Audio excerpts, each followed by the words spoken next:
at this point, I feel so sorry that this movie is going to have one of the worst opening weekend for a Pixar film. Worst opening weekend for a Pixar film? You gotta be kidding me right now. How on earth we go to Inside Out 2, which is the box office successful, and now we go to this film, which is going to be a flop. Hit into a flop. Such embarrassing. Yup, more layoff for Pixar. Hope not.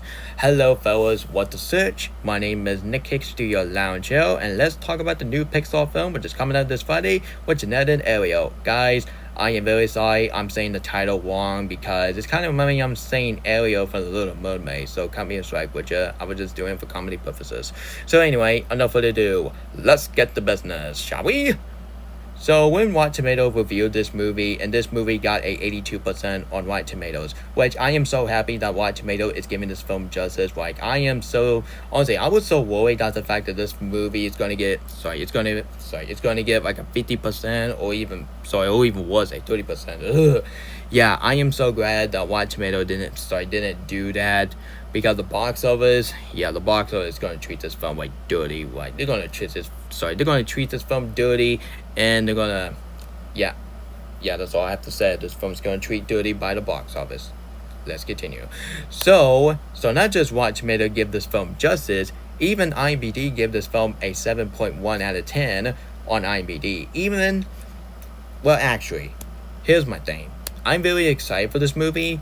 But this movie won't be as good as much as Inside Out 2, which Inside Out 2 will forever be my favorite Pixar film ever. So let's hope The Incredibles 3 will be my new favorite Pixar movies. But right now, I'm going to say Inside Out 2 is my favorite Pixar movie ever. Since Toy Story movies, including 1 and 2 and 3.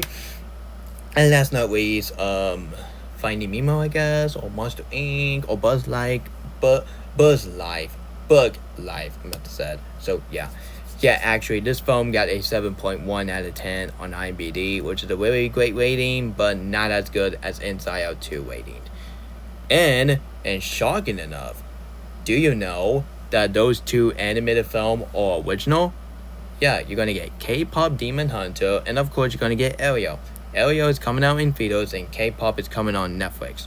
Which I'm really thinking that the main reason why that Sony decided to put K-pop on, Demon Hunter on Netflix instead of in theaters, like, honestly, it's because of the fact that they do not want to bomb Pixar, because, honestly, and they do not want to be better than Pixar, like, they seriously do not want to do that, and I don't blame them. So two original animated features are released this Friday: Elio in theaters and K-Pop Demon Hunter on Netflix. Make sure to show you support so we can make more original content in the future. Well, it will be this one, but I cannot say the same for this one. Yeah, I feel bad for these kids. Yeah, I feel bad for this kid right here.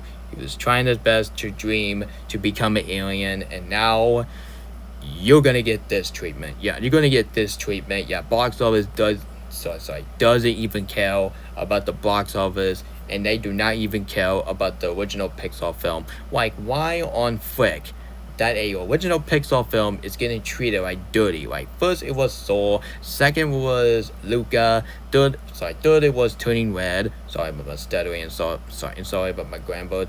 Sorry, my bad.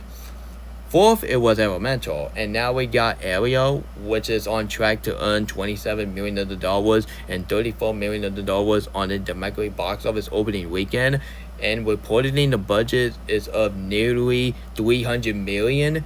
You have got to be joking me right now. Please don't tell me that Pixar is just borrowing the budget for Snow White remake, and now they're gonna transform into this movie. Like, seriously, for the living God. And this film is calling it one of the Pixar worst opening ever.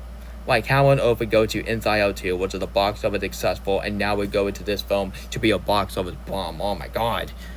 And even worse, this movie is on track to earn Pixar's worst opening weekend ever, domestically with $200 million, and the film have an actual budget of the $150 million. Like, okay. it's bad freaking enough that this movie is cost nearly 300 millions, and why on the frick that this movie cost 150 million? Like, that is not good. That is not good at all, and that is Dude, that is the exact same box office, just like the Suicide Squad from 2021. And mark my word, you know what? Let's not justify that, because that box office where they treat that film, it was absolutely horrifying. Yeah, it was horrifying. So let's get to the early access. Yeah, honestly, the early access is it's gonna be showing tomorrow at nighttime in the afternoon. So let's check out for 3D. You got a couple people. All right, what about digital? What about 6:30? You got some couple people for the customer, which is not saying a lot. All right, let's check out for screening, which is my area. Which actually I'm in the Thursday. I'm in the Thursday showing. So in your early access screening. So let's check out that. Yeah, I'm in 3:15. Yeah, look at this one. Yeah, look at this one. This is absolutely disturbing. Alright, what about 5:45? A few people. Alright, let's check out for digital. Let's check out for 2 o'clock. Alright. Alright, what about 4:30? No. Alright, what about 6:45? Alright, what about 9:15? Dude, this is not Pixar magic. That is un-Pixar magic. Like, how on earth we go to one of the best Pixar movie ever, which is the box office successful of 2024, and now we go to this film, which is going to be like a setup to one of the worst opening weekend for a Pixar film. Even The Bug's Life made more money than Elio, which is really embarrassing. And at the same time, I can't necessarily trash on that The Bug's Life film, because that has got to be one of the most underrated gems that got released in 1990 or 1997 or 1998 when that film completed. So yeah. Alright, let's check out for legal. Let's check out for 3D. Alright, let's check out for 420. Alright, you got some 2 people. And if you don't know what this means, just go ahead and pause the video and you can see that. So yeah. Yeah, you got 2 people. Man, I'm so weak. Weak as crap. Alright. What about 2 o'clock? You got 3 people. Alright. What about 4:50? Nope. Alright, what about 7? 7:40, meant to said. Oh my god, it's not looking good. Alright, that's not, I meant to say 7:40. Sorry about that, guys. That was terrible grammar. Alright, what about 9:15? Box office, you better be ashamed of yourself. Like, how on earth you were treating original Pixar film dirty, like. And yeah, I'm really thinking the marketing team is their fault, because first they treat that for Transformers 1, and now they're going to treat this as the original Pixar film, and now this film is going to bomb hard. Like, it's going to bomb hard as bad as much as Lightyear. If you don't believe me, look at this again. And please don't tell me that you're defending it. There was no defending about it. Wait, do you honestly think I'll have audacity to say, oh, this box office peak? No, this box office is garbage. Like, I don't want this film to earn Pixar worst opening weekend ever. I want this film to earn one of the Pixar best opening weekend ever, not worst opening weekend ever. And when you see the worst, when you see a name worst, yeah, that sounds stupid. And don't let me get started of this video that OK Outpost keep on doing constantly, and I'm so sick of tired of his nonsense. Like, first he done it to Ballerina, and now they're gonna do this for a new Pixar film which is coming out. Yeah, honestly, I'm not watching this freaking video ever again, because I cannot believe why I have audacity to subscribe to him, because I thought he's a really good looking guy, but not until he did a bad video about Star Wars, DC, and Marvel, etc.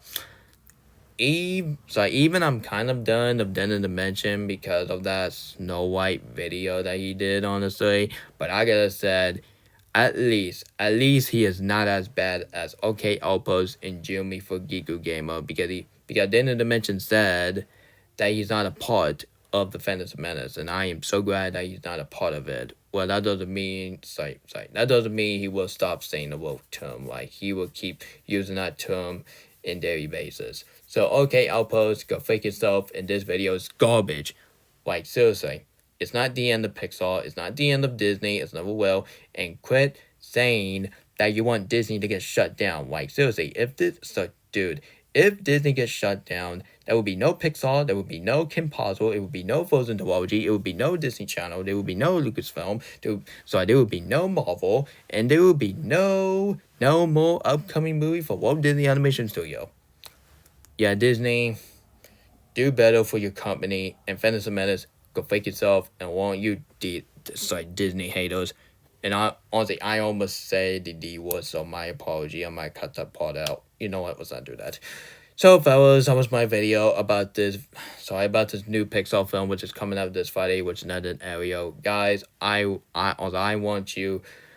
Guys, do me a favor. I want you guys to support this movie. Yeah, guys, enough seeing some live action remake. Right? You need to take a break. Sorry, you need to take a break.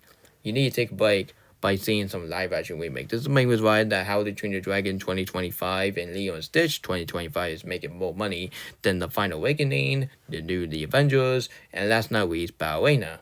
It's because that film is it's because of the fact that live action remake is making more money than sequel, prequels, and etc. and original film as ever. Actually, honestly, I have no idea if 28 years later it's going to beat this film at the box office, which a lot of people are going to rewatch the How to Train Your Dragon live action remake. Like, people, quit spending your money for a live action remake, or else you're going to keep making another one. So, live action remake, stop it already. It's annoying. So, yeah. So, fellas, this is Nick Cake Studio Lounge starting off, and hashtag save original Pixar film, and hashtag stop it, Disney haters. Like, these Disney haters is just making Disney as a bad name, and they are treating Disney like the villain. Yeah, Disney hater and Phantom Menace and the woke mob, go fake yourself. And box office, shame on you. You're about to be ashamed of yourself, and the marketing team, do better.